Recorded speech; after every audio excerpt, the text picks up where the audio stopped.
Hey everyone, in this tutorial, I'll show you how to use Ko-Fi memberships in 2026.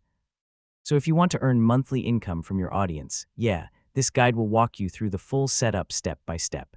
First, open Ko-Fi and sign in to your account using email or Google. Once inside your dashboard, click on the Memberships section from the menu.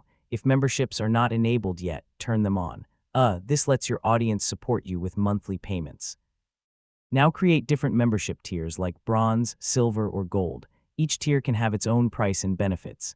For each tier, add benefits like exclusive posts, early access, or private content. Clear value helps you get more members. Next, set monthly pricing for each tier. Keep it affordable so more people can join. Make sure your PayPal or Stripe account is connected so you can receive monthly payments. Now click Publish, and your membership page will go live for your audience.